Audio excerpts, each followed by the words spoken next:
ఈయన ధనదాహం ఎట్లాంటిదంటే సంతోష్ రావు గారిది, రామన్న కాన్స్టిట్యున్సీ, కేటీఆర్ అన్న కాన్స్టిట్యున్సీ నేరెళ్లలో ఇసుకలారి గుద్ది ఒక దళిత బిడ్డ చనిపోతాడు.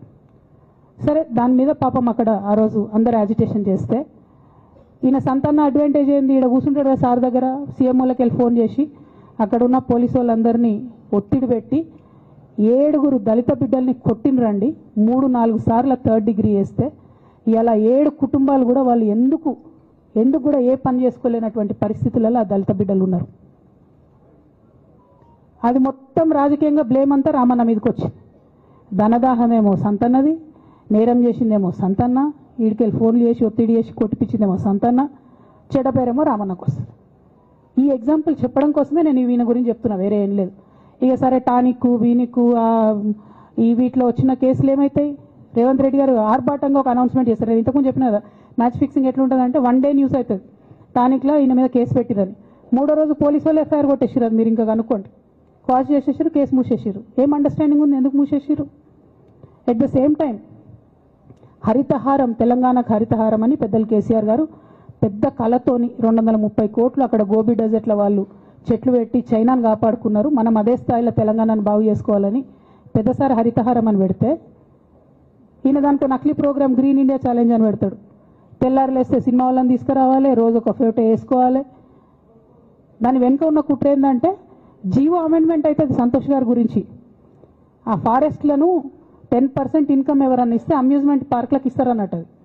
దానికోసం జీవో అమెండ్ అవుతుంది. దానికి ప్రభాస్ గారిని, చిరంజీవి గారిని, అనేక మంది సినిమా స్టార్లను మోసం చేసి వాళ్ళని తీసుకుపోయి వాళ్ళతో ఫోటోలకు పోజులు ఇప్పించి ఫారెస్ట్లను కొట్టేయాలని ప్లాన్ అయినది.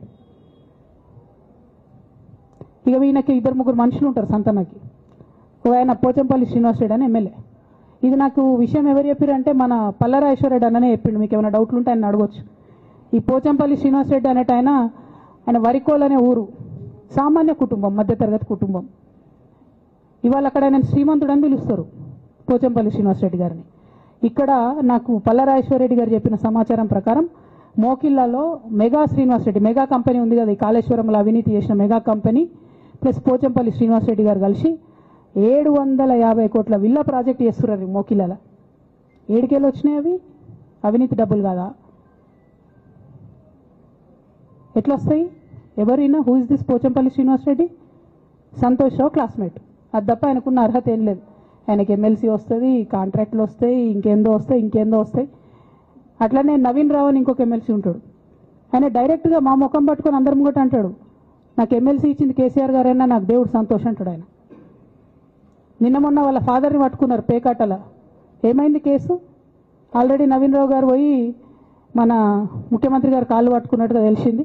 వాళ్ళ తండ్రిని విడిచిపెట్టారు, ఈయన మీద భూ కబ్జా కేసులు ఉంటే అవి విడిచిపెట్టారు.